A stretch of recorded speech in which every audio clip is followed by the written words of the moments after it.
স্বাগতম জনাইছো আৰম্ভ কৰিছো প্ৰাইম ডিবেট আজিৰ আলোচনা নিৰ্বাচন বিশেষ আৰু নিৰ্বাচনৰ প্ৰাকখনত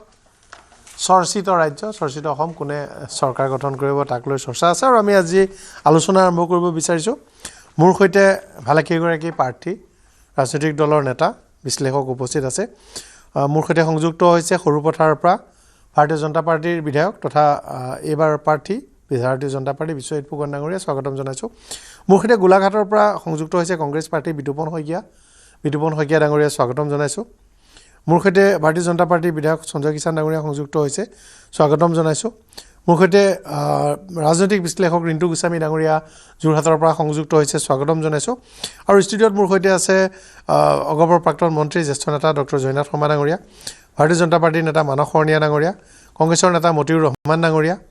আৰু মোৰ সৈতে সংযুক্ত হৈছে এডেফৰ নেতা আব্দুল হাই ডাঙৰীয়া ৰাজনৈতিক বিশ্লেষক ডক্টৰ বিমল কলিতা ডাঙৰীয়া স্বাগতম জনাইছো আৰু চৰ্চা আৰম্ভ কৰিম প্ৰথমতে আমি প্ৰাৰ্থীসকলৰ প্ৰস্তুতিৰ বুজ লওঁ বিতুপন শইকীয়া ডাঙৰীয়া আপোনাৰ ওচৰলৈ আহিছোঁ কেনে এতিয়া ইতিমধ্যে আপোনালোকৰ মই বিশ্বজিৎ ফুকন ডাঙৰীয়া ওচৰলৈ আহিছোঁ বিশ্বজিৎ ফুকন ডাঙৰীয়া আপোনাৰ ওচৰলৈ আহিছোঁ বিশ্বজিৎ ফুকন ডাঙৰীয়া সংযুক্ত হৈ আছে জয়নাথ শৰ্মা ডাঙৰীয়া এবাৰ আপুনিও অন্যতম এজন প্ৰাৰ্থিত প্ৰয়াসী আছিল অৱশ্যে আপোনাৰ দলে মিত্ৰজোঁটৰ অংশীদাৰ হিচাপে অগপই আসনখন ল'ব নোৱাৰিলে ভাৰতীয় জনতা পাৰ্টিৰ প্ৰাৰ্থী হাতত থাকিল চিপাঝাৰ সমষ্টি ৰাইজ এইবাৰ চিপাঝাৰ সমষ্টিটো অসম গণ পৰিষদ দলক উপহাৰ দিবলৈ সম্পূৰ্ণ সাজু হৈ আছিল কিন্তু অসম গণ পৰিষদ দলৰ তৰফৰ পৰা এই উপহাৰটো আমি বা এই সুযোগটো আমি গঠন কৰি ল'বলৈ নাজানিলোঁ বা ব্যৰ্থ হ'লোঁ দ্বিতীয় কথাটো হৈছে মোক টিকেট দিয়া বা নিদিয়াটো লৈ মোৰ অভিযোগ বা ক্ষোভ নাই পাৰ্টিৰ ওপৰত কিন্তু কৰ্মীসকলৰ যি দুখ সেই দুখৰ কিন্তু মই সমভাগী আৰু এইটো কথা মই জানো আৰু কৰ্মীসকলকো যোৱাকালি পৰমা ৰাজবংশী ডাঙৰীয়া মোক লগ কৰিবলৈ আহিব খুজিছিলে তেতিয়া মই ক'লোঁ যে আমাৰ গোটেই কৰ্মীবিলাকৰ লগত আমাৰ বিষয়ববীয়াবিলাকৰ লগত লগ হ'ম বুলি ক'লোঁ তেতিয়া তেওঁ আহি মোক লগ কৰিছে আৰু কৰ্মীসকলকো লগ কৰিছে তাতে আমি স্পষ্ট কৈছোঁ অসম গণ পৰিষদ দল যিহেতু NDAত আছে আমিও NDAত আছোঁ কিন্তু আপোনাক তেওঁলোকে সমৰ্থন দিবলৈ হ'লে আপোনাৰ নিজস্ব কৰ্ম আৰু আচৰণৰ ওপৰত আমাৰ কৰ্মীসকলে সিদ্ধান্ত গ্ৰহণ কৰিব যদি আপোনাৰ আচৰণ অসম গণ পৰিষদ দলৰ কৰ্মীসকলৰ প্ৰতি ভাল হয় গ্ৰহণ কৰিব আৰু যদি অৱজ্ঞাসূচক হয় যোৱা 5 বছৰত যিবিলাক ঘটনা হৈ গ'ল তেওঁৰ নেতৃত্বত চিপাঝাৰ সমষ্টিত অসম গণ পৰিষদ দলৰ কৰ্মীসকলক নিম্নতম মৰ্যাদাখিনিও দিয়া নাছিল গতিকে তেওঁৰ এই মানসিকতাটো যদি সলনি হয় নিশ্চয় অসম গণ পৰিষদ দলৰ তৰফৰ পৰা NDAৰ প্ৰাৰ্থীগৰাকীক আমাৰ কৰ্মীসকলে ভোট দিব আৰু সেইটো যদি নহয় তেখেতে নিজস্বভাৱে আজিৰ দিনটোত বা অনাগত দিনবোৰত AGPৰ কৰ্মীসকলৰ প্ৰতি যদি এটা সন্মানজনক মৰ্যাদামূলক ব্যৱহাৰ নকৰে তেনেহ'লে আমাৰ কৰ্মীসকলে কি ধৰণে কি ব্যৱস্থা ল'ব আজিৰ দিনটোতো মই থিৰাংকৈ ক'ব নোৱাৰিম আৰু গোটেই অসমত এই কথাটো হৈছে এইটো সঁচা কথা অসম গণ পৰিষদ দলৰ কৰ্মী ভোট বিজেপিলৈ ট্ৰেন্সফাৰ কেনেকৈ কৰিব এই ট্ৰেন্সফাৰ কৰা প্ৰক্ৰিয়াটোত সম্পূৰ্ণভাৱে বিজেপিৰ নিজাববীয়াকৈ তেখেতসকলে যি পলিচি বা ৰণকৌশল ল'ব সেইটোৰ ওপৰত নিৰ্ভৰ কৰিব ভোট ট্ৰেন্সফাৰ হয়তো হ'ব কিন্তু দলটোৰহে কি অৱস্থা হয় ফলাফল চাইহে ক'ব পৰা হ'ব দলটোতো এতিয়া কোৱাটো খুব নাই দলটোৰ কথাটো চাওক মই বিজেপিক দোষাৰোপ নকৰোঁ বিজেপিৰ কথাটো হৈছে কি তেওঁলোকৰ এটা স্বতন্ত্ৰীয় দল তেওঁলোকে সম্প্ৰসাৰণ নাভাবে গোটেই অসমৰ 126টা সমষ্টিত সম্প্ৰসাৰণ কৰিবলৈ বিচাৰিছে কিন্তু আমাৰ অসম গণ পৰিষদৰ নেতাসকলে কেন্দ্ৰীয় নেতাসকলে বিশেষকৈ আমি সেই তেওঁলোকৰ অগ্ৰাসনৰ যিটো নীতি তাতে আমি প্ৰতিৰোধ কৰিবলৈ আমি পৰা নাই এইটো আমাৰ ব্যৰ্থতা আমাৰ চাৰিজনে ডিছকাশ্যনত এইফালে গৈছে। নিজা প্ৰাৰ্থী আপোনালোকৰ উজনিত মোটামুটি তিয়কতে শেষ, সিফালে যিহেতু বন্ধুত্বমূলক প্ৰতিদ্বন্দ্বিতা সেই আছিল, সিপাৰে আপোনাৰ ক'ত শেষ হ'ল? সিপাৰে আপুনি যদি চাই সেইটো পাৰে নাই নেকি বৰপেটা, মানে ধেমাজিৰ পৰা আহি থাকক আপুনি লাহেকৈ গোটেই ধেমাজি জিলাখন, তেজপুৰ আছে, লখিমপুৰ জিলাখন, তেজপুৰ এটা আছে, তেজপুৰ আছে, আকৌ তেজপুৰকো মানে বিষ্ণু ৰাভাৰ পুত্ৰক যদি কিবা কাৰণত দেৰি কৰা হয় অসমৰ মানুহৰ নেপালে বেয়া হ'ব বুলি ভাবি পেলাই কৰিছে। এনেই বৰচলালৈ নিয়াৰ কথা এটা দৰং চলিছিলে। জিলা, নলবাৰী জিলা, ওদালগুৰি জিলা, এই আনকি কামৰূপ হেৰিত মানে মেট্ৰ' কামৰূপ ৰুৰেলত এটা চিট দিছে ডুমুৰিয়াত। এই গোটেইবিলাকক একেবাৰে নিচিহ্ন কৰি দিবৰ কাৰণে মানে যিটো হেৰি চলিছে, প্ৰচেষ্টা চলিছে মানে বিজেপিৰ তৰফৰ পৰা, সেইটো আমি প্ৰতিৰোধ কৰাৰ ক্ষেত্ৰত আমাৰ নেতৃবৃন্দ সকলোৱে মোকো ধৰি ময়ো দুখী, সেইটো ক্ষেত্ৰত কিন্তু আমি সম্পূৰ্ণ ব্যৰ্থ। বিজেপিয়ে ভাল খেলিছে নে আপোনালোকে খুব মানে না, আমি বিজেপিয়ে বেয়া খেলিছে? যাব, বিজেপি আক্ৰমণমূলক অফেন্সিভ লাইনত আছে আৰু আমি এতিয়া ডিফেন্সিভ দিওঁ, ডিফেন্স দিব নোৱাৰিলোঁ, এইটোৱে অৱস্থা হৈ গ'ল। এনেইটো এটা কথাই ওলাইছে যে আপোনালোকৰ দলটো এতিয়া 4জন আপোনালোকৰ নেতাৰ ব্যক্তিগত ৰাজনৈতিক আকাংক্ষা পূৰণৰ দলত পৰিণত হৈছে, সেইটো ৰাইজে কৈছে, ছ'চিয়েল মিডিয়া ভৰি আছে, ৰাইজে কৈছে, চাইছেনে দেখিছেনে আপুনি? দেখিছোঁ। আৰু যোৱাকালি মই পৰমা ৰাজবংশীৰ লগত মোৰ তাত আহি পৰমা ৰাজবংশীয়ে মিটিংখন কৰাৰ পিছত মোৰ বিৰুদ্ধে হাজাৰমান কমেণ্ট মোৰ বিৰুদ্ধে, তেওঁৰ লগত কিয় কথা পাতিছে। সেইকাৰণে মই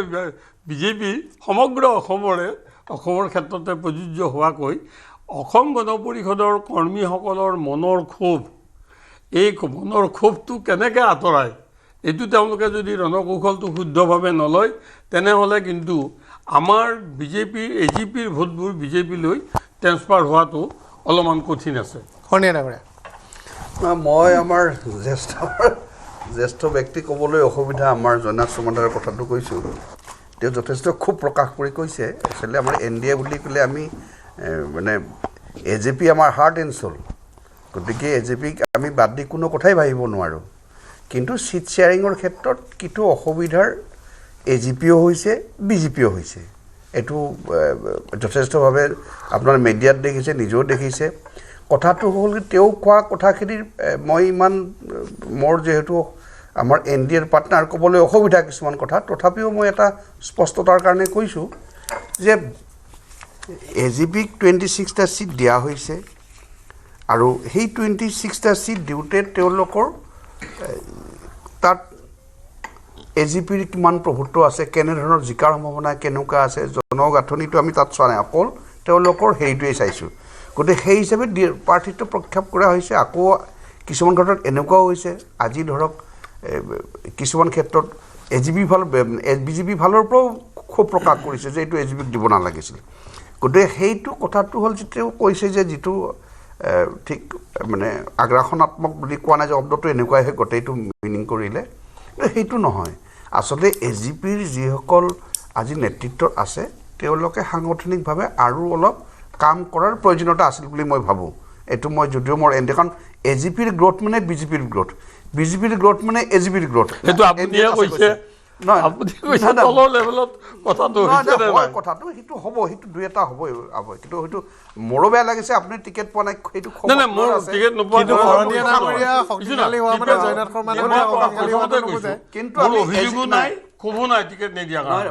কিন্তু মোৰ দুখ আছে যে মোৰ কৰ্মীসকলে যিমান দুখ পাইছে, আজি 2 বছৰ কাম কৰিছে আৰু এখেতসকলে কৈছে ছাৰ্ভে, মোৰ ৰিজনটো সুধিলোঁ কিয়, যে আমাৰ AJP ৰিপৰ্টটো তাত বেয়া।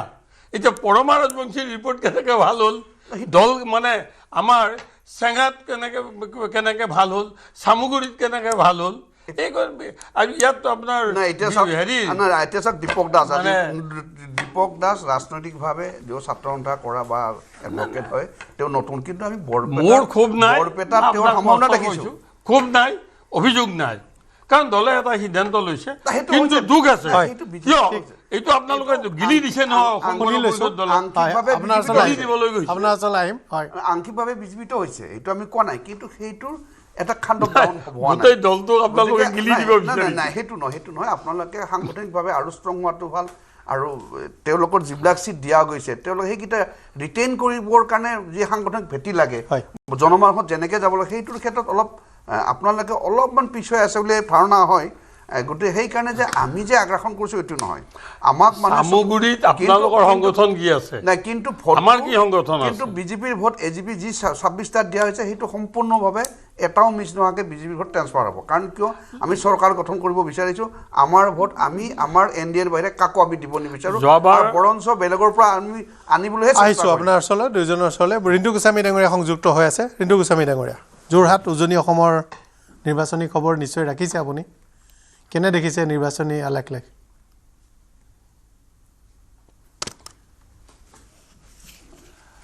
সামগ্ৰিকভাৱে অসমৰ যি নিৰ্বাচনী দৃশ্যপট এই অসমৰ নিৰ্বাচনী দৃশ্যপটৰ পৰা উজনি অসম পৃথক নহয় আৰু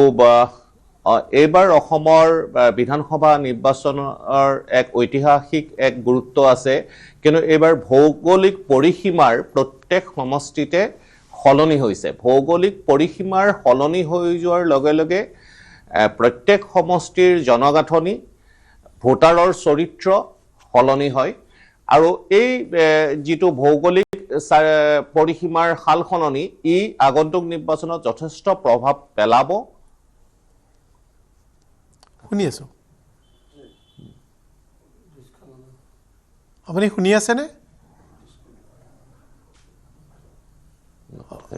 আপোনাৰ কথা শুনি আছোঁ যিমান সম্ভৱ আপোনাৰ ফোন বা টেবলেটৰ অডিঅ'টোহে সংযোগ বিচ্ছিন্ন হৈছে আপুনি কৈ যাব পাৰে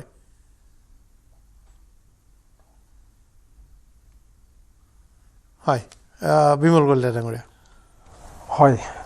চাওক এতিয়া যিটো দৃশ্যপট একেবাৰে ক্লিয়াৰ হৈ গৈছে সকলো সাজু হৈছে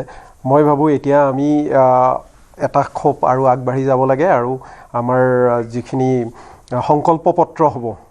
পত্ৰ বা মেনিফেষ্টো বুলি কওঁ তাত আমি এতিয়া কনচেনট্ৰেট কৰা অধিক দৰকাৰ কাৰণ আমাৰ অসমৰ ৰাইজে যিসকল ব্যক্তিয়ে এই সংকল্প পত্ৰ তৈয়াৰ কৰিব বা দলে তৈয়াৰ কৰিব সেই বিষয়ে জানিবলৈ এতিয়া আগ্ৰহী কোনে কি এজেণ্ডা লৈ আগবাঢ়িব খোজে বা অসমীয়া ভোটাৰৰ অসমীয়া ৰাইজৰ ইচ্ছা আকাংক্ষাবিলাক সেই সংকল্প পত্ৰবিলাকত প্ৰতিফলিত হয়নে নহয় আৰু আমি যদি ৰাইজৰ মনৰ ফালৰ পৰা ক'ব যাওঁ কিছুমান অতি গুৰুত্বপূৰ্ণ কথা ইতিমধ্যে আমাৰ মুখ্যমন্ত্ৰীয়েও ইংগিত দিছে আৰু লগতে বহুত তেনেকুৱা ধৰণৰ সুদূৰ প্ৰসাৰী দৃষ্টিভংগীৰে কিছুমান তেখেতে ষ্টেপো লৈছে গতিকে এই যিখন যুঁজ এইখনতো ডেফিনেটলি নিশ্চিতভাৱে বৰ সুন্দৰ হৈ উঠিছে কিন্তু যিবিলাক আমাৰ সাৰ্ভে আহিছে সাৰ্ভেবিলাকৰ পৰা সাহসীয় দল অলপ আগবাঢ়ি আছে যেন লাগে কিন্তু মই যদি আলোকপাত কৰিব বিচাৰোঁ দুটামান বিষয়ত অতি গুৰুত্বপূৰ্ণ বিষয় যিকেইটাত মই ভাবোঁ আমাৰ সাহসীয় দল আৰু বিৰোধী দলেও অলপ গুৰুত্ব দিয়া উচিত সেইকেইটা হ'ল যে আমাৰ যিটো আগ্ৰাসনক লৈ আমাৰ অসমীয়া জাতি চিন্তিত সেই বিষয়টো থাকিবনে নাথাকে সংকল্প পত্ৰত বা মেনিফেষ্টত তাৰ উপৰি জিহাদী মনোবৃত্তিৰ যিটো উত্থান হৈছে আমাৰ সমাজত সেইটোৰ উল্লেখ থাকিবনে নাথাকে তাৰোপৰি আমি দেখিছোঁ নেশ্যনেল লেভেলত যদি চাওঁ আমি দেশৰ কেইটামান বৰ উল্লেখযোগ্য কিছুমান ঘটনা ঘটিছে এইকেইদিনত যেনেকৈ আপোনাৰ গুজৰাটত আমাৰ UCC বিল পাছ হৈছে আইন হিচাপে তাক প্ৰণয়ন হ'ব সেই কথাবিলাক অতি গুৰুত্বপূৰ্ণ কাৰণ অৰ্ধ আকাশ বুলি যিটো কওঁ আমি অৰ্ধ আকাশৰ তললৈ আমি মুছলমান সম্প্ৰদায়ৰ নাৰী সমাজকো আনিব লাগিব তাৰ কাৰণে UCC যথেষ্ট প্ৰয়োজনীয় তাৰোপৰি আমাৰ যিটো ওৱান নেশ্যন ওৱান এডুকেশ্যন ছিষ্টেমতো আমাৰ ৰাজনৈতিক দলবোৰে গুৰুত্ব দিয়ে নে নিদিয়ে সেইটোও বৰ লক্ষণীয় বিষয় হ'ব তাৰোপৰি আৰু লগতে আমাৰ স্থানীয় যিবিলাক বিষয় আছে যেনে ধৰক গৰাখহনীয়া প্ৰতিৰোধৰ কাৰণে কেনেকুৱা ধৰণৰ তেখেতসকলৰ উদ্যম হয় ব্যৱস্থা ল'ব বা তাৰোপৰি আপোনাৰ ইনফ্ৰাষ্ট্ৰাকচাৰ ডেভেলপমেণ্টৰ যিটো গতি আৰম্ভ হৈছে সেইটোক লৈ সাহসীয় দলে আৰু বিৰোধী দলৰ দৃষ্টিভংগী কি আমাৰ যিখিনি সৰু সৰু চাকৰিৰ কাৰণে যিখিনি ডাঙৰ বা লাভজনক ব্যৱসায় বা চাকৰিৰ কাৰণে বাহিৰলৈ অসমীয়া ল'ৰা ছোৱালী যাওক কিন্তু ৰাজনৈতিক প্ৰেক্ষাপটত ইস্তাহাৰখনে কিমান গুৰুত্বপূৰ্ণ হৈ আছে তাৰ প্ৰাসংগিকতা বা তাৰ মানে ৰাজনৈতিক শাসনত অহা দলসমূহে সেইখনক কিমান পবিত্ৰ দলিল হিচাপে লৈ আছে তাৰো এটা প্ৰশ্ন আছে। যিয়ে নহওক ৰিণ্টু গোস্বামী ডাঙৰীয়া আকৌ সংযুক্ত হৈছে। ৰিণ্টু গোস্বামী ডাঙৰীয়া, সংযোগ বিচ্ছিন্ন হৈছিল আপোনাৰ সৈতে আপোনাৰ নিৰ্বাচনী উজনি অসমৰ। হয় হয়, মই ক'ব বিচাৰিছোঁ যে উজনি অসমৰ যি ৰাজনৈতিক দৃশ্যপট, এই দৃশ্যপটত এইবাৰ চাহ বাগিচাৰ ভোটাৰে এটা নিৰ্ণায়ক ভূমিকা গ্ৰহণ কৰিব। কিয়নো যোৰহাটৰ নিচিনা সমষ্টিত য'ত চাহ বাগিচাৰ ভোটাৰৰ সংখ্যা ইয়াৰ আগৰ নিৰ্বাচনবিলাকত প্ৰায় মাত্ৰ 3,000 পৰা 5,000 ভিতৰত আছিল, এইবাৰ যোৰহাট বিধানসভা সমষ্টিত চাহ বাগানৰ ভোটাৰৰ সংখ্যা প্ৰায় 17,000 ভোটাৰ হ'ল। কেইবাটাও নতুন পঞ্চায়ত ইয়াত সংযোজিত হ'ল আৰু বহু পঞ্চায়ত ইয়াৰ পৰা ওলাই গৈ তিতাবৰ বা মৰিয়নিৰ লগত সংযুক্ত হ'ল। গতিকে সামগ্ৰিকভাৱে উজনি অসমৰ ৰাজনৈতিক দৃশ্যপটত চাহ শ্ৰমিকৰ ভোটৰ প্ৰসংগটো অতি গুৰুত্বপূৰ্ণ হ'ব। তাৰ লগতে মুখ্যমন্ত্ৰী বা বিজেপি চৰকাৰখনৰ যিবিলাক আঁচনি, সেই আঁচনিবিলাকে বিশেষকৈ মহিলাৰ ক্ষেত্ৰত যিবিলাক আঁচনি দিলে আৰু মহিলাৰ ভোটৰ ক্ষেত্ৰত বিজেপিৰ যি আগ্ৰাসন বা নীতি বা যেনেধৰণে তেওঁলোকে ফ'কাছ কৰিব বিচাৰিছে যে মহিলাৰ ভোট যাতে কোনো কাৰণতে, বিশেষকৈ গ্ৰাম্যাঞ্চল বা চাহ বাগানৰ মহিলাৰ ভোটৰ যাতে কোনো কাৰণতে বিভাজন নহয়, তাৰ বাবে মহিলা কেন্দ্ৰিক যি আঁচনি, সেই আঁচনিবিলাকে কেনেধৰণে কাম কৰিব বা নকৰিব সেই কথাটো নিৰ্বাচনী দৃশ্যপটত পৰিষ্কাৰ হ'ব। কিন্তু শেহতীয়াভাৱে মুখ্যমন্ত্ৰীয়ে একে সময়তে 9,000 টকাকে এগৰাকী মহিলাক চেক বিতৰণ আৰু পৰৱৰ্তী সময়ত নিৰ্বাচনৰ পিছত 25,000 টকা দিয়াৰ একেলগে দিয়াৰ যিবিলাক কথা বতৰা চলি আছে আৰু ইয়াৰ দ্বাৰা মহিলাক স্বাৱলম্বী কৰাৰ যিটো কথা কৈছে, সেইবিলাকেও ইয়াত কাম কৰিব। নতুন প্ৰজন্মৰ ভোটাৰ নিশ্চিতভাৱে এটা নিৰ্ণায়ক ভূমিকা এইবাৰ ল'ব। কিয়নো বিগত লোকসভা নিৰ্বাচনত আপুনি যদি চাই যোৰহাট লোকসভা সমষ্টিত গৌৰৱ গগৈৰ যি বিজয়, সেই বিজয়ত মুখ্য ভূমিকা লৈছিলে কিন্তু 18 পৰা 35 বছৰৰ যিখিনি ভোটাৰ, সেই ভোটাৰসকলে প্ৰায় 60 পৰা 70% ভোট গৌৰৱ গগৈয়ে লাভ কৰিবলৈ সক্ষম হৈছিল। যোৰহাটৰ নিৰ্বাচনী দৃশ্যপটত প্ৰবীণ ৰাজনীতিবিদ হিতেন্দ্ৰনাথ গোস্বামী 1991 চনৰ পৰা নিৰৱচ্ছিন্নভাৱে তেওঁ প্ৰতিটো বিধানসভা নিৰ্বাচনতে প্ৰতিদ্বন্দ্বিতা কৰি আহিছে। 2টা নিৰ্বাচনত হাৰিছে, বাকী 5টা নিৰ্বাচনত তেওঁ জয়লাভ কৰিছে। গতিকে প্ৰতিদ্বন্দ্বিতা যোৰহাটত আকৰ্ষণীয় হ'ব। আৰু উজনি অসমৰ আন যিবিলাক সমষ্টি আছে, এই সমষ্টিবিলাকতো এইবাৰ ভোটৰ বিভাজন বা আগৰ নিৰ্বাচনটোত এটা গুৰুত্বপূৰ্ণ কথা আছিল যে কাৰ পিছতে এই বিধানসভাৰ নিৰ্বাচন 2021 অনুষ্ঠিত হৈছিল। নিশ্চিতভাৱে কাৰ এটা সাংঘাতিক ধৰণৰ প্ৰভাৱ আছিল ভোটাৰৰ মাজত, আংশিকভাৱে হ'লেও, আৰু বহু সমষ্টিত কাৰ দ্বাৰা প্ৰভাৱান্বিত হৈ একাংশ ভোটাৰে ভোটদান কৰিছিল আৰু তাৰ ফলত নিৰ্বাচনী যি সমীকৰণ, সেই সমীকৰণত ক'ৰবাত নহয় ক'ৰবাত বিজেপি যদি লাভ হৈছিলে, ক'ৰবাত কংগ্ৰেছে সাংঘাতিক ধৰণে ভোট বিভাজনৰ ফলত অসম জাতীয় পৰিষদেই হওক বা ৰাইজৰ দলেই হওক, এই তেখেতসকলৰ ভোট বিভাজনৰ ফলত কংগ্ৰেছে চিট হেৰুৱাব লগাও হৈছিল। কিন্তু এইবাৰ সেই পৰিৱেশ, কাৰ যিটো এৰিথমেটিক আছিলে, সেই এৰিথমেটিকটো এইবাৰ নিৰ্বাচনত নাথাকিব। কিন্তু তাৰ বিপৰীতে 6 জনগোষ্ঠীৰ যিটো জনজাতিকৰণৰ যিটো বিষয় আৰু উন্নয়নৰ যি বিষয় আৰু একে সময়তে নিবনুৱা সমস্যা সমাধান কৰাত আৰু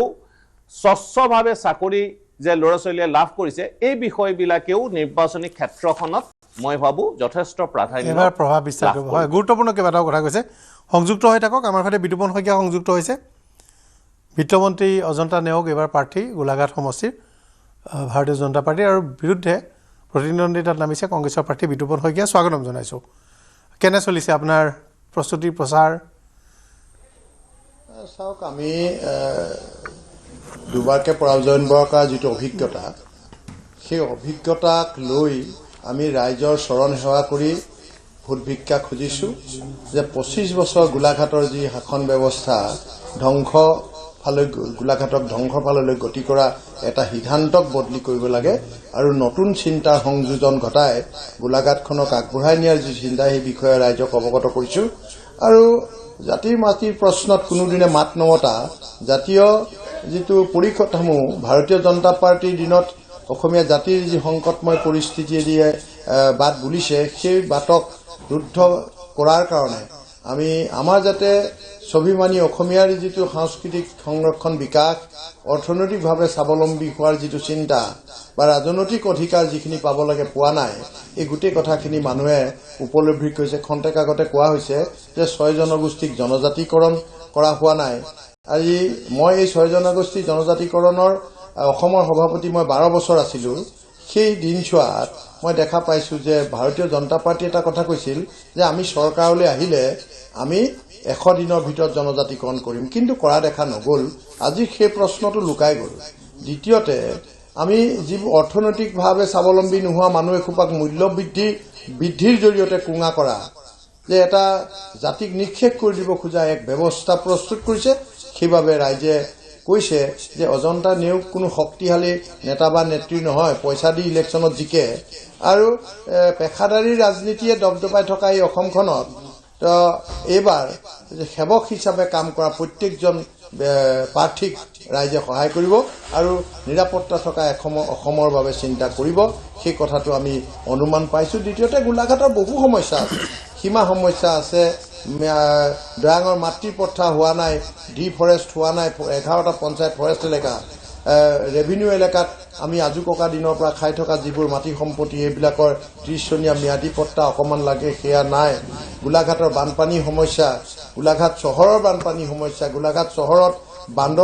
বান্দৰৰ উপদ্ৰৱ ইত্যাদি কৰি যিবোৰ আছে শিক্ষা ক্ষেত্ৰত সচ্ছল নহয় স্বাস্থ্যৰ বাবে কোনো উচ্চ ব্যৱস্থা নাই আজিৰ তাৰিখত গোলাঘাটৰ হস্পিটেলত বাৰান্দাত মানুহ পৰি থাকে দৰবৰ কোনো ব্যৱস্থা নাই অন্যান্য তেনেকুৱা এখন সমস্যাৰ বিৰুদ্ধে চহৰখনক বনোৱাইছে আৰু ভাঙিছে বনাইছে ছমাহৰ মূৰে ভাঙিছে এই ধৰণৰ কৰি প্ৰায় 205 কোটি টকা যি অনুদান আহিছিল এইকেইটা বছৰত সকলোখিনি কমিশ্যন ৰাজৰ জৰিয়তে শেষ কৰিলে আৰু নিজৰ কোম্পানীক কাম দি সেই ভাগেও তেখেতসকলে ধন লুটিলে এই কথাবোৰ গোলাঘাটৰ ৰাইজে অনুমান কৰিছে সচেতন আৰু সজাগ হৈছে গতিকে আমাক কৈছে আপুনি আগবাঢ়ক আমি আপোনাৰ লগত আছো আৰু আমি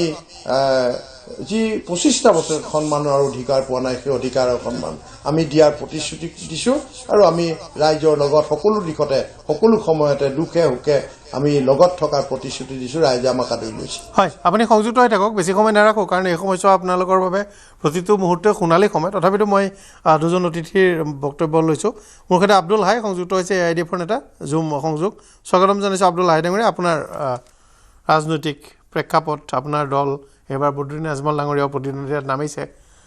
আপোনালোকৰ বিধায়কসকলে দলে বলে ত্যাগ কৰিও গৈছে গতিকে তাৰ মাজত আপোনালোকৰ প্ৰদৰ্শন চাবলগীয়া হ'ব তাওক আমি ইতিমধ্যে AIDF দলে যিখিনি সমষ্টিত নেতৃত্ব প্ৰদান কৰিছো বিশেষকৈ আমাৰ নামনি অসম আৰু মধ্য অসমত আমি যিকেইটা সমষ্টিত নেতৃত্ব প্ৰদান কৰিছো সেই এৰিয়াখিনিক বিশেষকৈ ধৰ্মীয় সংখ্যালঘু মুছলমানখিনিক বিগত দিনৰ চৰকাৰ সদায় বৈষম্যমূলক আচৰণ কৰি আহিছে আজি অসমত এছাৰ হৈ গ'ল এছাৰৰ জৰিয়তে কিন্তু ভাৰতৰ নিৰ্বাচন আয়োগে এই মানুহখিনিক বৈধ ভোটাৰ বুলি স্বীকৃতি দিছে কিন্তু বিগত চৰকাৰবোৰে এই মানুহখিনিক ভূমিৰ অধিকাৰৰ পৰা বঞ্চিত কৰিছে 1950 চনৰ মহাভূমিকম্পৰ পিছৰে পৰা ব্ৰহ্মপুত্ৰৰ দুয়ো কাষে অবাধ গতিত গৰাখহনীয়া হোৱাৰ ফলত যিখিনি মানুহ মাটি ভেটি হেৰুৱাই সৰ্বহাৰা হৈ চৰকাৰী প্ৰতিপাটিত বসবাস কৰি আহিছিলে সেই মানুহখিনিক কিন্তু বিগত দিনৰ চৰকাৰবোৰে না কংগ্ৰেছ না এজিপি না বিজেপি চৰকাৰে কোনো তেওঁলোকক সংস্থাপন কৰা নাই সদ্যহতে বৰ্তমানৰ চৰকাৰে যিটো চৰকাৰ বিগত 5 বছৰে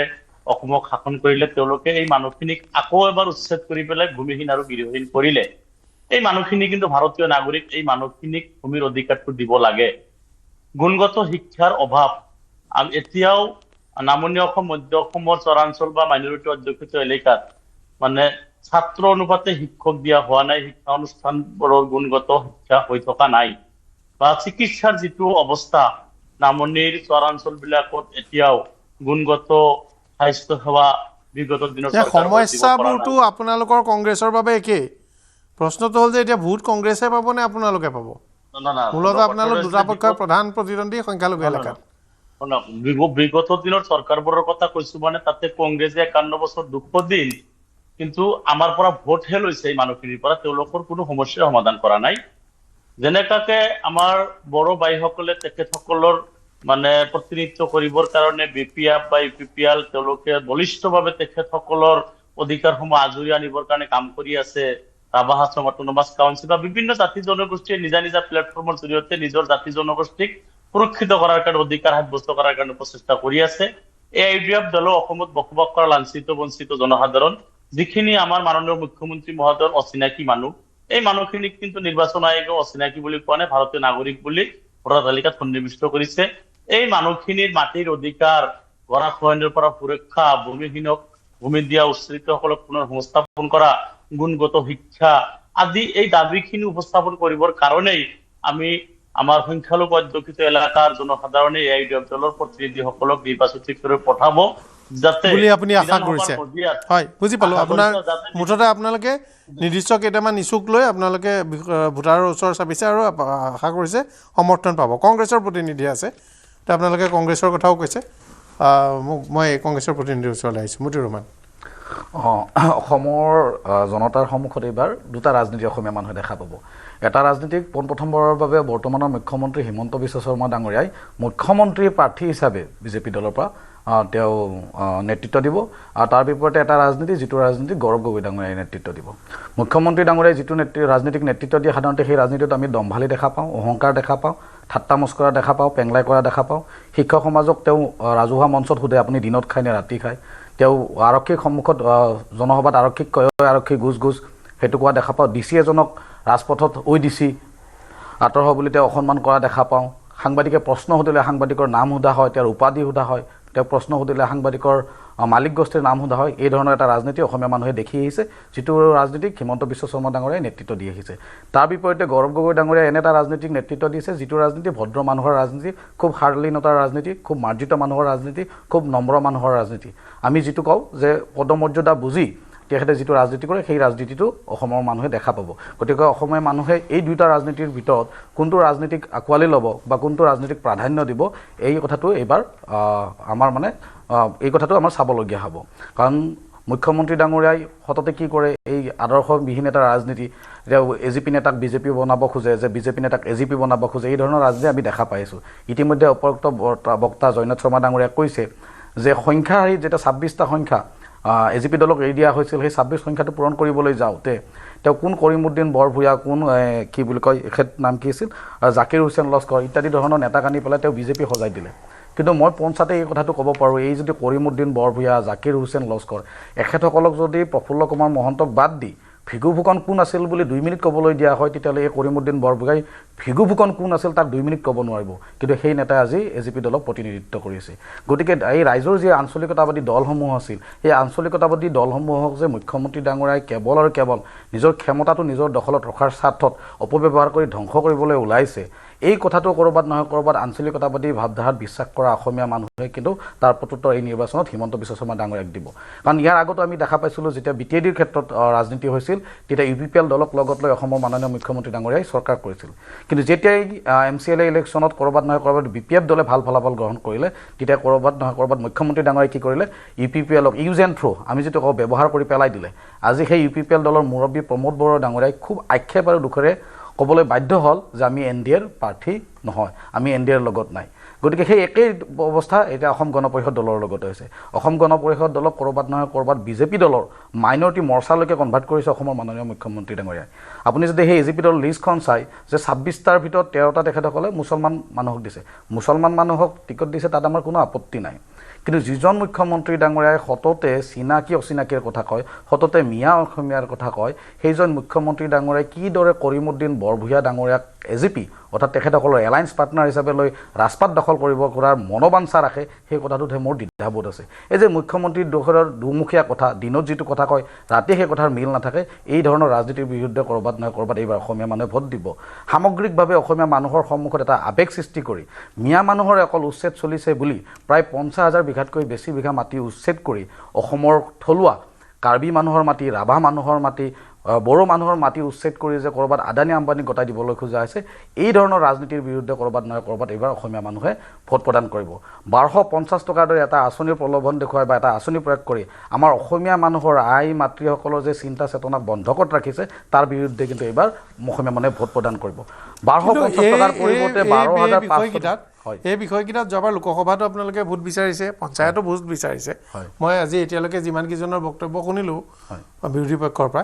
একেকেইটা বিষয়তকৈ আপোনালোকে নতুন এজেণ্ডা কিন্তু লৈ যাব পৰা নাই এই কথাটো চাবলগীয়া হ'ব কাৰণ মানে আগতে যিকেইটা কথাত আপোনালোকক বহুত কমকৈ দিছে বা নিৰ্দিষ্ট পৰিমাণৰ দিছে এইবাৰ তাতকৈ বেছি দিবনে নিদিয়ে সেইকেইটা এজেণ্ডাতে মই খুব আশাৰে বাট চাই আছিলোঁ যে অকণমান মানে আপোনালোকৰ পৰা কিছু ইয়াতকৈ নতুন আৰু বৰ্তমান সময়ত উপযোগী বিষয় আহিব কাৰণ আগৰ কেইবাটাও বিষয়ত আপোনালোকৰ টেষ্টেড যে ভোট অহা নাই একেটা কথাকে এইবছৰ ক'লে ভোট দিবনে নিদিয়ে কাৰণ এবাৰ যদি মাথাউৰিটো বনাই দিম বুলি কওঁতে ভোট দিয়া নাই পিছৰ বছৰ সেই একেটাই ক'লে দিব নিদিয়ে এনেকুৱা কথাও থাকে যিয়ে নহওক আপুনি কেইবাটাও বিষয় উপস্থাপন কৰিছে চৰকাৰ মুখ্যমন্ত্ৰীৰ বিৰুদ্ধে জয়নাথ শৰ্মা এটা কথা কিন্তু ঠিক মুখ্যমন্ত্ৰীয়ে কয় 40% আপোনালোকৰ কিন্তু অতুল বৰা কেশৱ মহন্ত ডাঙৰীয়া দুইজনকে বৰ এই কথাটো ভাল যে সন্মানেৰে অসমৰ সংখ্যালঘু জনতাক 50% স্বীকৃতিটো দিছে আৰু অসমৰ বাংলাদেশী খেদাম বুলি বিদেশী খেদাম বুলি এটা মানে সাংঘাতিক যুঁজ বাগৰ কৰি 860 জনক শ্বহীদ হ'ল তাৰ পাছত কিন্তু আপোনালোকে 50% স্বীকৃতি দিয়াটো সঁচাকৈ আপোনালোক বৰ উদাৰ আপোনালোকৰ এই বদন্যতাক মানে অসমৰ সংখ্যালঘু সমাজে সদায় কৃতজ্ঞতাৰে সোঁৱৰণ কৰি থকা উচিত আপুনি আমাৰ এইটো বদন্যতা বুলি কৈছে কথাটো নাই ঠিকেই 50% দিছে ঠিক আছে মই এনে থুলমূলকৈ মই কৈছোঁ মইতো কথা এটা ক'বই লাগিব আপোনাক হয় পিছলৈ সুবিধা পাওঁ নে নাপাওঁ ক'ব নোৱাৰোঁ কিন্তু মই ইলেকশ্যনত আজি দুদিন ধৰি ক'ৰবাত ফোন কৰি আছোঁ NDAৰ পজিশ্যন কিন্তু ভাল কিন্তু মোৰ প্ৰশ্নটো হ'ল যে আপোনালোকে 50% কৰিলে যে এই বদান্যতাক বদান্যতা নহয় আমাৰ দুৰ্বলতা আপুনি বদান্যতা কৈছে যদিও আমি 29খন আছিল 29খন আছিল এইবাৰ আমি 26লৈ কিয় নামি আহিলোঁ কি কাৰণত কি যুক্তিত এইটো কথা আমি বিজেপিক সন্মত কৰাব নোৱাৰিলোঁ এইটো আমাৰ ব্যৰ্থতা আজিৰ দিনটোত আমি য'ত আমাক সংগঠন কৰিছিলোঁ আমি প্ৰত্যেকখন জিলাত যদি এজনকৈ আমাৰ MLA নাথাকে ওদালগুৰিত আমাৰতো অস্তিত্ব নোহোৱা হৈ গ'ল এতিয়া মঙলদৈ দৰং আজিৰ দিনটোত অস্তিত্ব নোহোৱা হৈ গ'ল এতিয়া আমাৰ তৰফৰ পৰা আমি সাংগঠনিকভাৱে এনেকুৱা থলঠেকত পৰিছোঁ এটা এনেকুৱা চিটুৱেশ্যন হৈছে না আমি অকলে খেলিব পাৰোঁ না আমি NDA এৰি দিব পাৰোঁ এতিয়া এই থলঠেকত থাকি আমি ৰাজনীতিটো কৰিবলগীয়া হৈছে আৰু 15 বছৰ কংগ্ৰেছে আমাক হেৰিত ৰাখিলে 15 বছৰ পিছত এতিয়া 10 বছৰ যদিও আমি চৰকাৰত আছোঁ তথাপিতো কিন্তু আমাৰ একেবাৰে তৃণমূল পৰ্যায়ৰ কৰ্মীসকলৰ প্ৰতি আমাৰ বিজেপিৰ কৰ্মীসকলৰ যিটো আচৰণ বা ব্যৱহাৰ বা যিটো মানসিকতা এইটোৱে কিন্তু আমাৰ কৰ্মীসকলক ক্ষুব্ধ কৰি ৰাখিছে বহুত কষ্ট কৰি তৃণমূলৰ কৰ্মী আৰু নেতাসকলে দলটো ধৰি ৰাখিছে এতিয়াও ৰাখিছে বুলি মই বিশ্বাস কৰোঁ কিছু সংখ্যা বিজেপিলৈ গৈছে কিছু যদিও বহি আছে কিন্তু এই কথাটো ক'ব লাগিব যে অগপ নেতৃত্বৰ দুৰ্বলতা বাকী মানুহখিনি যিটো ত্যাগ কোনো আজি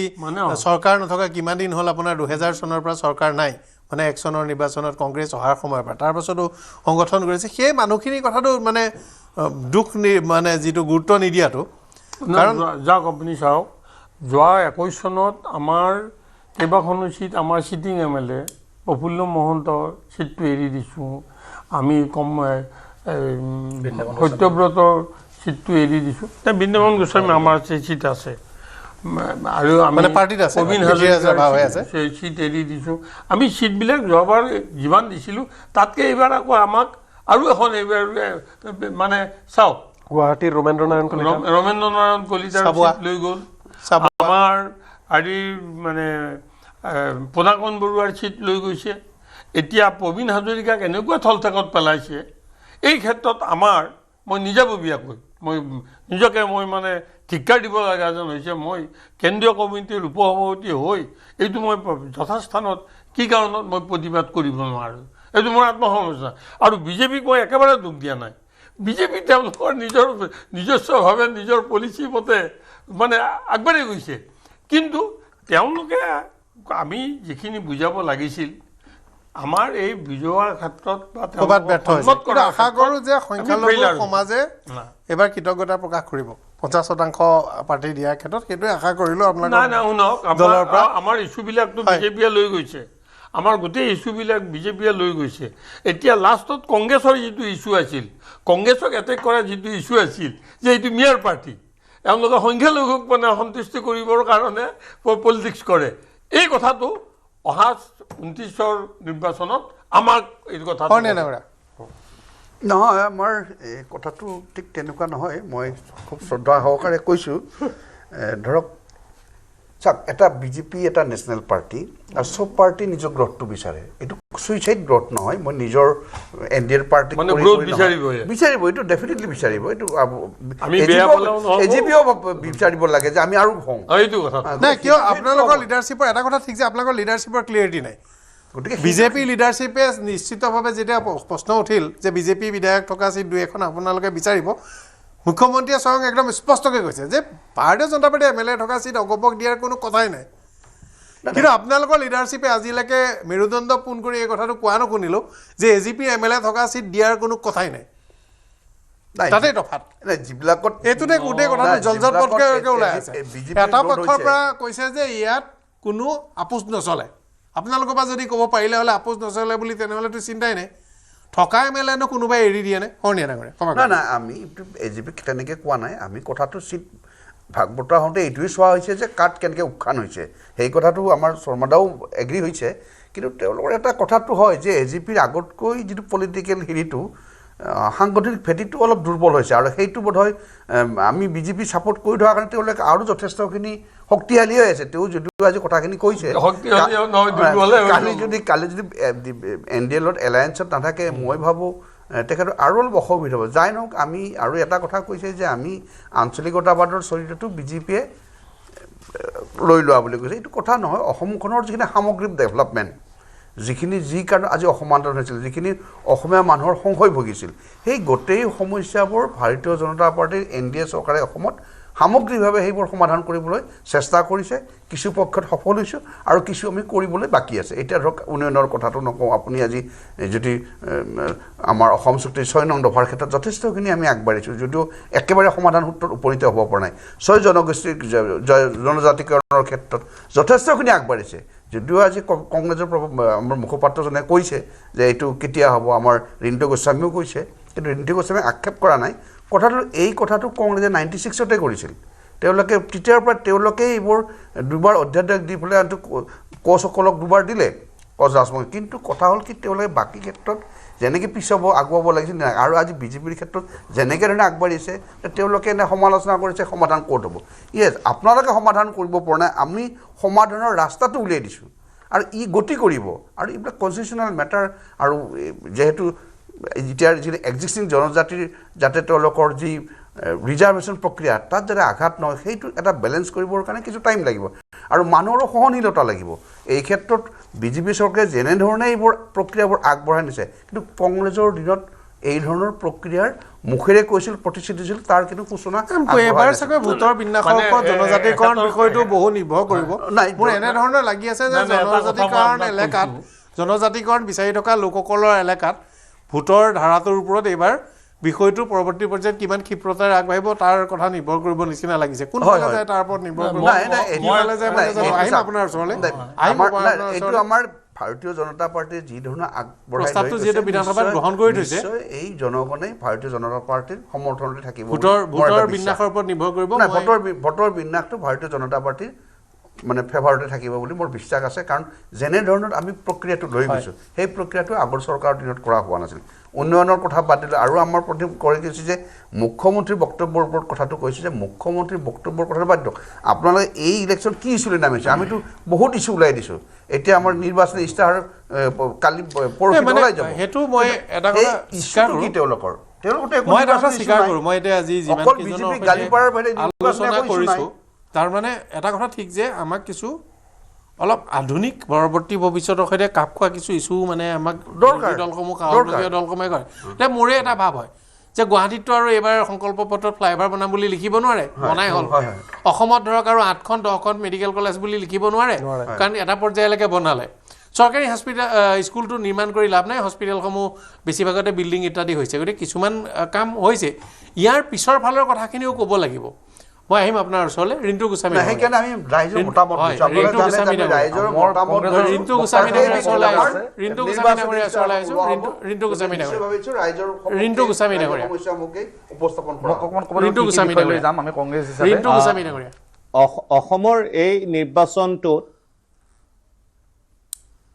অসমৰ এই নিৰ্বাচনটোত প্ৰতিষ্ঠান বিৰোধী যিটো ঢৌ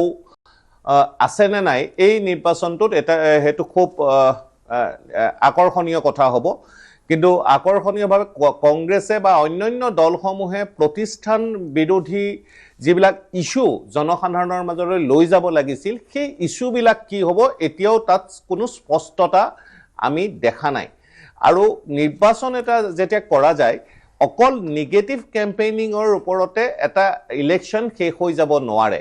ইলেকশ্যনটোত জনসাধাৰণে যিসকল ভোটাৰ তেখেতসকলে এটা পজিটিভ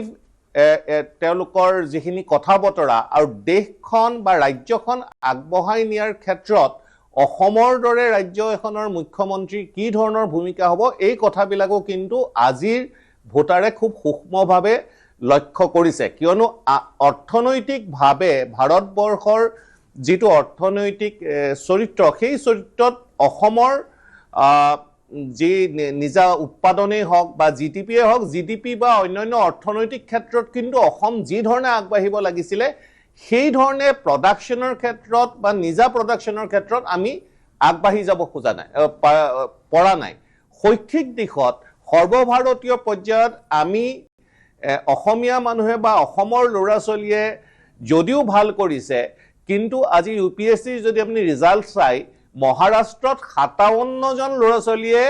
এইবাৰ UPSC ক্ৰেক কৰিছে, অসমৰ মাত্ৰ 3জন বা 4জন। গতিকে আমি ক'ৰবাত নহয় ক'ৰবাত সৰ্বভাৰতীয় পৰ্যায়লৈ জাতিটো বা ৰাজ্যখন আগবঢ়াই নিয়াৰ ক্ষেত্ৰত ব্যৰ্থ হৈছোঁ। এই ক্ষেত্ৰত যোৰহাটৰ দৰে এখন শৈক্ষিক নগৰীটো গৌৰৱ গগৈৰ দৰে MP, হিতেন্দ্ৰনাথ গোস্বামীৰ দৰে MLA, তেওঁলোক থকাৰ পিছতো সৰ্বভাৰতীয় পৰ্যায়ৰ কোনো শৈক্ষিক প্ৰতিষ্ঠান যোৰহাটত গঢ় লৈ নুঠিল, য'ত উজনি অসমৰ প্ৰথমখন কলেজ JB কলেজ হৈছিল 1948 চনত আৰু অসমৰ দ্বিতীয়খন কলেজ হৈছিল যোৰহাটত। যোৰহাট ইঞ্জিনিয়াৰিং কলেজ হৈছিল অসমৰ দ্বিতীয়খন অভিযান্ত্ৰিক মহাবিদ্যালয়। অসমৰ অভিযান্ত্ৰিক প্ৰতিষ্ঠানৰ ক্ষেত্ৰত প্ৰিন্স অফ ৱেলছ বুলি যিখন ইনষ্টিটিউট আছে, সেই ইনষ্টিটিউটখন অসমৰ প্ৰথম অভিযান্ত্ৰিক ইনষ্টিটিউট। সেই ইনষ্টিটিউটবিলাক সেই সময়ত এই কাৰণেই কৰা হৈছিল যে আমি যুগৰ লগত যাতে ইয়াতে আগবাঢ়ি যাব পাৰোঁ। কিন্তু দুৰ্ভাগ্যজনকভাৱে এই শৈক্ষিক যিবিলাক ইছ্যু আছিলে, আজি IIM হ'ল গুৱাহাটীত, IIT হ'ল গুৱাহাটীত, এই ধৰণৰ যিবিলাক কথা আৰু উজনি অসমক শৈক্ষিক দিশত সংযোগ কৰিবলৈ সৰ্বভাৰতীয় পৰ্যায়ৰ প্ৰতিষ্ঠান উজনি অসমত নথকাৰ কথাটোৱেও কিন্তু উজনি অসমৰ সম্ভ্ৰান্ত আৰু শৈক্ষিক ভোটাৰৰ মাজত প্ৰভাৱ বিস্তাৰ এই নিৰ্বাচনটোত কৰিব। দ্বিতীয় কথা হ'ল উদ্যোগিক ক্ষেত্ৰত ৰাজ্যখন আগবঢ়াই নিব যাবৰ কাৰণে নুমলীগড় ৰিফাইনেৰীৰ বাহিৰে 70ৰ দশকৰ পিছত ইয়াত কোনো ধৰণৰ তেনেধৰণৰ ইণ্ডাষ্ট্ৰিয়েল যিবিলাক গ্ৰুপ ইয়ালৈ আহিব লাগিছিলে বা অসমৰ চাহ খেতিক আগবঢ়াই নিবৰ বাবে যিবিলাক টুকলাই চাহ গৱেষণাগাৰকে আৰম্ভ কৰি ক্ষুদ্ৰ চাহ খেতিয়কবিলাকৰ যিবিলাক সমস্যা আছে, বজাৰৰ লগত আমাৰ খেতিৰ যিবিলাক যেনেধৰণে সংযোগ হ'ব লাগিছিলে, এই কথা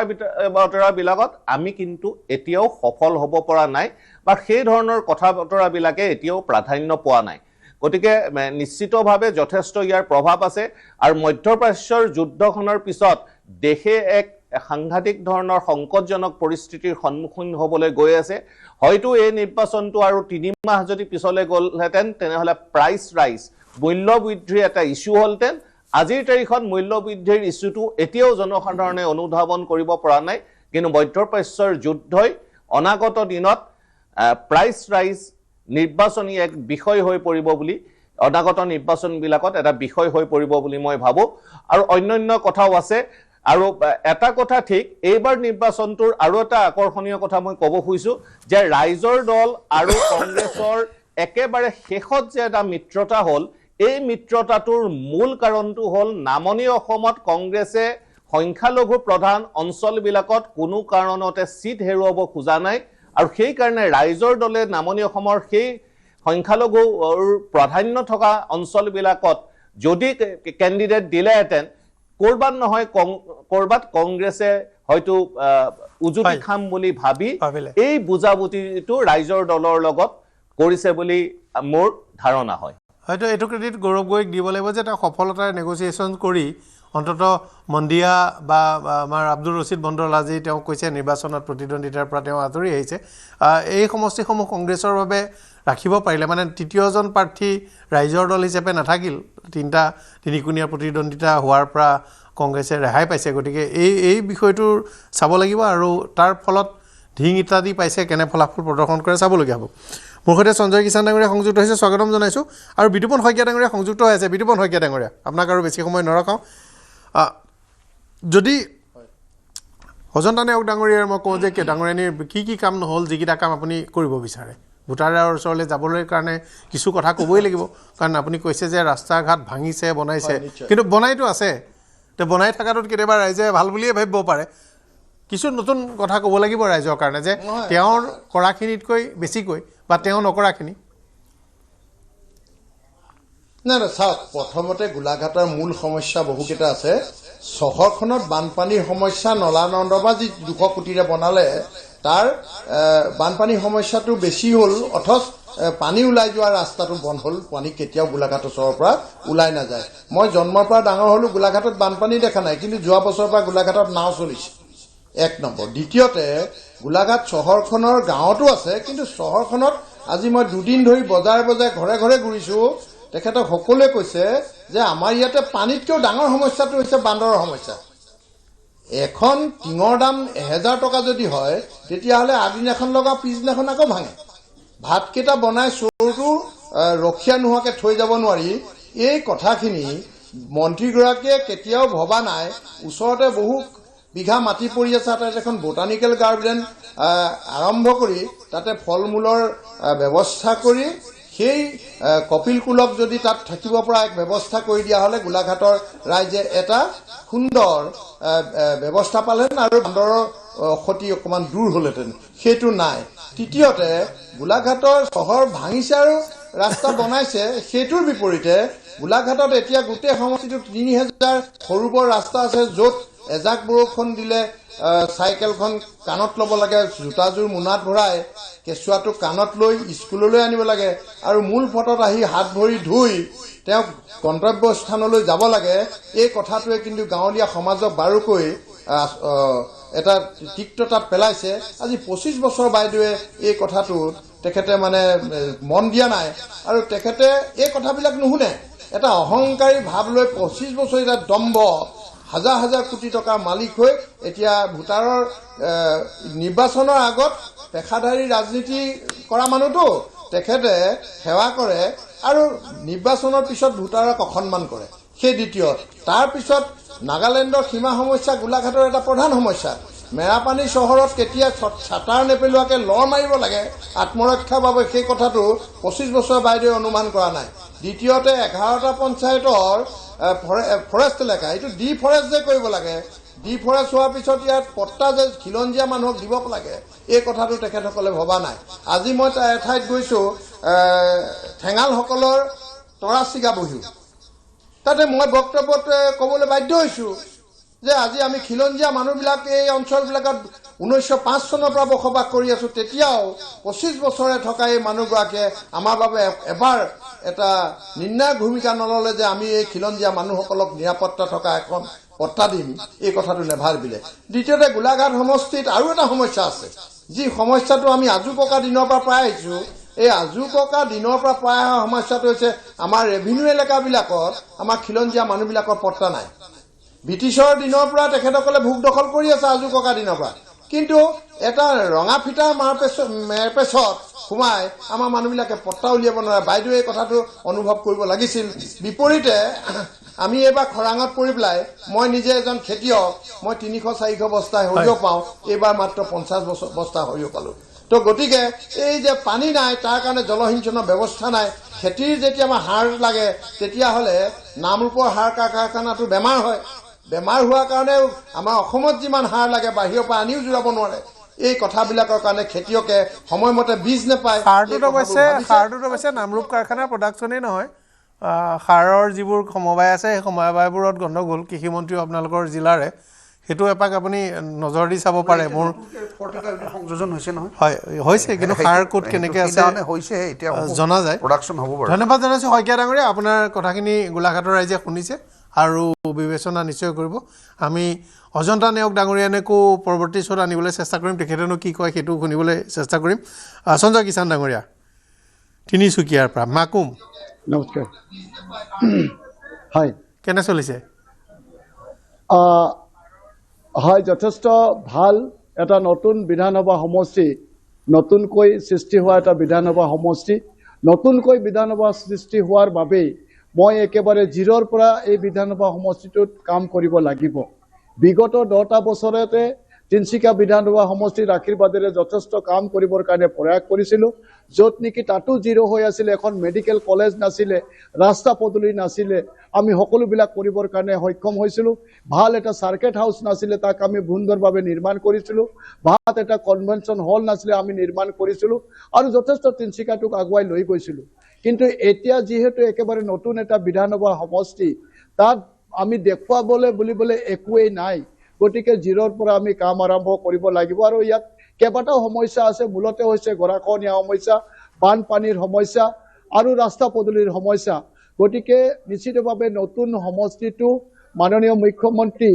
আৰু দিলীপ শইকীয়া ডাঙৰীয়া মোৰ ওপৰত বিশ্বাস কৰি পেলাই যিহেতু ৰাইজৰ সেৱাৰ বাবে এই সমষ্টিটো দিছে আৰু মই চেষ্টা কৰিম সকলোৰে আশীৰ্বাদ লৈ পেলাই যাতে মই বিগত 10টা বছৰত তিনিচুকীয়াত যিমানবিলাক কাম কৰিবৰ কাৰণে সক্ষম হ'লোঁ তাতকৈ দুগুণা কাম যাতে মই এই সমষ্টিবাসীক কৰি পেলাই মই দিব পাৰোঁ তাৰ কাৰণে সকলোৰে আশীৰ্বাদ আৰু দিহা পৰামৰ্শ লৈ পেলাই মোৰ দায়িত্ববিলাক মই কাম কৰিম আৰু প্ৰথমে যাতে গৰাখহনীয়াটো কেনেকৈ সম্পূৰ্ণভাৱে স্থায়ী সমাধান কৰিব পাৰোঁ সেই লক্ষ্য মোৰ প্ৰথমে থাকিব দ্বিতীয়তে ডিব্ৰু শইকীয়া আৰু আমাৰ যিটো মাগুৰী বিল আছে ইয়াক পক্ষী উদ্যান হিচাপে যথেষ্ট পৰ্যটকৰ এটা যথেষ্ট সম্ভাৱনা আছে গতিকে এই দুটা স্থানক যাতে মই সুন্দৰভাৱে শক্তিশালীভাৱে পৰ্যটনথলী হিচাপে গঢ়ি তুলিব পাৰোঁ আৰু ইয়াত নিবনুৱা যুৱকসকলক সংস্থাপিত কৰাৰ কাৰণে এটা পৰিৱেশ সৃষ্টি কৰিব পাৰোঁ তাৰ কাৰণে মোৰ লক্ষ্য থাকিব তাৰ লগতে বিশেষভাৱে ইয়াত 15টা পঞ্চায়ত আছে আৰু এই 15টা পঞ্চায়তৰে ৰাস্তা পদূলিবিলাক অতি জৰাজীৰ্ণ অৱস্থাত আছে ভাল শিক্ষা অনুষ্ঠান এতিয়াও কৰিবলগীয়া আছে আমাৰ এই নতুনকৈ গঢ়ি উঠা বিধানসভাটোত ভাল এখন চিকিৎসালয় গঢ়ি তুলিবলগীয়া আছে এই নতুনকৈ গঢ়ি উঠা বিধানসভাটোত গতিকে মই ৰাইজৰ আশীৰ্বাদ লৈ পেলাই এইবিলাক কথা কৰিবৰ কাৰণে কাম কৰিবৰ কাৰণে চেষ্টা কৰিম গুৰুত্বপূৰ্ণ কেইবাটাও বিষয় উপস্থাপন কৰিছে সমাধান কৰিবৰ কাৰণে চেষ্টা কৰিব মাকুম বৰ গুৰুত্বপূৰ্ণ কথা অসমৰ কেতিয়াবা আমি চৰ্চা কৰোঁতে বাদ দিওঁ ব্ৰিটিছ ভাৰতত একেলগে 3খন বৰ্তমানৰ তিনিচুকীয়া জিলাৰ এলেকা একেলগে 3টা উদ্যোগীকৰণ আৰম্ভ হৈছিল ডিগবৈ কেন্দ্ৰিক তেল উদ্যোগ চাবুৱা কেন্দ্ৰিক চাহ উদ্যোগ আৰু মাকুম কেন্দ্ৰিক ইটা আৰু কাঠৰ উদ্যোগ আচলতে একে সময়তে যেনেকৈ চাহ বাগান কৰিবৰ কাৰণে আমাৰ বিহাৰ সিংভূমৰ পৰা শ্ৰমিক আনিছিল মাকুমলৈ ছত্তীশগড় উৰিষ্যা আনিছিল ঠিক তেনেদৰে মাকুমলৈ চীনৰ পৰা আনিছিল চীনৰ লোকসকলৰ সহযোগত মাকুমত এটা ইটা ভাটা আৰম্ভ কৰি পেলাই প্ৰথমতে তাত সেই মানে ইটা প্ৰস্তুতকৰণটো আমাৰ মাকুমৰ পৰা আৰম্ভ হৈছিল আচলতে সেইটো কোৱা হয় প্ৰথম মাল্টি নেশ্যনেল ইণ্ডাষ্ট্ৰিয়েলাইজেশ্যন তেতিয়া তাত আৰম্ভ কৰা হৈছিল আজি মাকুম চহৰখন অকণমান বিধ্বস্ত ৰূপত আছে চাবুৱা চলি আছে মানে ইটাৰ ভাটাটো মাকুমত আৰম্ভ হৈছিল হয় মই নাজানো যে হয় মাকুমত আৰু তেওঁলোকৰ মানে 4খন দেশৰ কলাবৰেশ্যন আছিল মানে ব্ৰিটিছসকল আছিল ব্ৰিটিছসকলৰ লগত তেওঁলোকে ইউৰোপীয়ান লোক আনিছিল কিন্তু শ্ৰমিক তেওঁলোকে মূলতঃ চীনা শ্ৰমিক নিয়োগ কৰিছিল আৰু তেওঁলোকৰ বহু লোক আমাৰ কিজানি দ্বিতীয় বিশ্বযুদ্ধৰ সময়লৈকে আছিলে এতিয়াও তাৰ কিছু প্ৰাচীন টুকুৰা টুকুৰি এনেকুৱা চিমনি টিমনিবোৰৰ অংশ বিশেষ পৰি আছে যিয়ে নহওক উদ্যোগীকৰণত গুৰুত্বপূৰ্ণ কথা তিনিচুকীয়া জিলাত এটা সময়ত বৰগোলাইটো কিবা ডাউনষ্ট্ৰীম পাৰ্ক হ'ব অন্যান্য প্ৰজেক্টৰ কথা আছিল এতিয়া কিন্তু বাকী ৰাস্তা ঘাট বনাই থাকক প্ৰতি বছৰে 5 লাখৰ পৰা 6 লাখ ল'ৰা ছোৱালীয়ে মেট্ৰিক দিব আৰু প্ৰতি বছৰে সেই সমান সংখ্যকে মানে বিভিন্ন স্তৰত ওলাই যাবগৈ আৰু তেওঁলোক শ্ৰমিকৰ তালিকাভুক্ত হ'ব মেট্ৰিক পাছ কৰিছে মানে তেওঁলোকে কাম কৰিব পৰা অৱস্থালৈ যাব কিছুমানে পঢ়ি থাকিব কিছুমানে কাম তেতিয়াই ধৰিব আৰু নিবনুৱা তেওঁলোক হৈ গ'ল আৰু তাৰ আগতো নিবনুৱা হয় কিন্তু তেওঁলোকৰ সংস্থাপনৰ কথাটো অহা নিৰ্বাচনত প্ৰতিজন বিধায়ক প্ৰতিজন মন্ত্ৰী প্ৰতিটো সমষ্টিত চকু ৰাখিবলগীয়া কথা হ'ব সঞ্জয় কিষাণ ডাঙৰীয়া দাদা মই আপোনাক জনাব বিচাৰিছোঁ যে ইতিমধ্যে তিনিচুকীয়া মাকুম বিধানসভা সমষ্টিতে প্লাষ্টিক পাৰ্ক আছে আৰু ইতিমধ্যে এই প্লাষ্টিক পাৰ্কত বহুকেইটা ডাঙৰ ডাঙৰ ইণ্ডাষ্ট্ৰী আহিছে ইতিমধ্যে জাপানৰ এটা ডাঙৰ কোম্পানী আহিছে ইনভেষ্ট কৰিবৰ কাৰণে আৰু তেওঁলোকে প্ৰায় 4-500 কোটি টকা ইনভেষ্ট কৰি পেলাই ইয়াতে তেওঁলোকে কেইবাটাও ইণ্ডাষ্ট্ৰী কৰিবৰ কাৰণে আগবাঢ়িছে মই নিজে তেওঁলোকৰ লগত যোগাযোগ আছোঁ আৰু ইতিমধ্যে কেইবাটাও ইণ্ডাষ্ট্ৰী হৈছে ইতিমধ্যে আপোনালোকে জানে যে মাকুমতে আমি স্কুল ইউনিভাৰ্চিটিটো ইতিমধ্যে মাননীয় মুখ্যমন্ত্ৰীৰ হাতেৰে আমি আধাৰশিলা কৰিলোঁ গতিকে স্কিল ইউনিভাৰ্চিটিৰ কামটো আমি ক্ষিপ্ৰতাৰে আগুৱাই লৈ পেলাই গৈ আছোঁ তো গতিকে আপোনালোকে মোক আশীৰ্বাদ কৰক মাকুমবাসীয়ে মোক আশীৰ্বাদ কৰক যে উদ্যোগৰ ক্ষেত্ৰত এটা সময়ত নিশ্চিতভাৱে এই অঞ্চলটো আটাইতকৈ ওপৰত আছিলে আপুনি ঠিকেই কৈছে ইয়াতে যিদৰে মাকুমতে আমাৰ ৰেল অঞ্চল ঠিক তেনেদৰে কাঠৰ উদ্যোগবিলাকো মাকুম অঞ্চলত আটাইতকৈ গঢ়ি উঠিছিল গতিকে আমি চেষ্টা কৰিম যাতে উদ্যোগৰ ক্ষেত্ৰখনতো আমি যাতে আমাৰ এই নতুনকৈ গঢ়ি উঠা বিধানসভাটোত আমি উদ্যোগৰ দৰে আগৰ দৰে যাতে আমি এটা সুনাম কঢ়িয়াই আনিব পাৰোঁ আৰু ইতিমধ্যে যিহেতু আমি আশাৰ ৰেঙনি দেখিছোঁ সুদূৰ জাপানৰ পৰা আহি পেলাই আমাৰ এই মাকুম মানে বিধানসভাৰ এই প্লাষ্টিক পাৰ্কত ইনভেষ্ট কৰিবৰ কাৰণে আজি জাপানৰ ফাইনেন্সসকলে ব্যৱসায়ীসকলে আগবাঢ়ি আহিছে গতিকে ই এটা সুখবৰ আৰু কেইবাটাও ডাঙৰ ডাঙৰ ইণ্ডাষ্ট্ৰী ইতিমধ্যে আমি মাকুম এই এলেকাত আপোনালোকে ল'ব আৰু শিৱসাগৰ ডিব্ৰুগড় যোৰহাটৰ অংশ বিশেষ আৰু তিনিচুকীয়াৰ MLA সকলে লগ খাই লগে লগে এটা দাবী জনাব লাগে এই যে গেছবোৰ যে জ্বলি আছে আপোনালোকৰ তাত সালফাৰ বেছি আছে কিবা আছে কমহে গেছ আছে বুলি কৈ এইটো বন্ধ কৰিব লাগে গেছৰ কাৰণে এতিয়া গোটেই বিশ্বই যি সমস্যাৰ সন্মুখীন হৈছে ভাৰতৰ সন্মুখীন হ'ব এই সোনকালে পেট্ৰলিয়াম মিনিষ্ট্ৰীক আপোনালোকে যদি দাবী এটা এতিয়াৰ পৰাই দিবলৈ আৰম্ভ কৰে বৰ ভাল হ'ব বিশ্বজিৎ ফুকন ডাঙৰীয়া সংযুক্ত হৈছে MLA নহয় চৰকাৰে দিব লাগে চৰকাৰ দিব লাগে কিন্তু তেওঁলোকৰ কথাটো ক'ব লাগে ৰুলিং পাৰ্টি MLA নহয় মানে তেওঁ MLA হৈ আছে কাৰণ আমাৰ এতিয়া মানে সেই গেছ মানে আমি এতিয়া ঘৰত আপোনালোকে কালি কৈছে বোলে ভাল লাগিছে আমাৰ শুনি পেলাই চৰকাৰে বৰ ভাল ভাল কথা কয় বোলে লাইটাৰটো দি নচলাব মেচ মাৰি জ্বলাব মই ক'লোঁ মই ভাবিলোঁ যে কেনেকৈ হয় ঠিকেই কথাটো কৈছে লাইটাৰটো কেতিয়াবা এবাৰতে অন নহয় আমি গেছটো অন কৰি লওঁ গতিকে গেছ গুচি যায় মেচৰ কাঠিটো জ্বলাই এনেকৈ অন কৰিলে অপব্যয় নহয় সিমানলৈকে যদি আমাৰ দেশখনত আমি ভাবোঁ তেনেহ'লে তিনিচুকীয়া ডিব্ৰুগড় শিৱসাগৰত গৈ যেতিয়া ওপৰত জ্বলি থকা থাকে গা অলপ পুৰেই দিয়কচোন স্বাধীনতাৰ আগৰে পৰা ব্ৰিটিছৰ দিনৰ পৰা কিমান গেছ আমি পুৰি শেষ কৰিলোঁ যিয়ে নহওক ধন্যবাদ জনাইছোঁ শুভেচ্ছা জনাইছোঁ সঞ্জয় কিষাণ ডাঙৰীয়া আৰু মোৰ সৈতে বিশ্বজিৎ ফুকন ডাঙৰীয়া সংযুক্ত হৈছে বিশ্বজিৎ ফুকন ডাঙৰীয়া কেনে চলি আছে ডাঙৰ ডাঙৰ সভা সমিতি ৰেলী কৰিছে দেখিছোঁ আপোনালোকৰ বিৰোধী পক্ষৰো মতামত ল'লোঁ গোলাঘাটৰ প্ৰাৰ্থীৰ আপোনাৰ কেনে চলিছে আপুনি কৈ থকা কথাকেইটা মই শেষৰ কথাকেইটাহে শুনিলোঁ মই ইয়াতে মন্দিৰত আছিলোঁ একচুৱেলি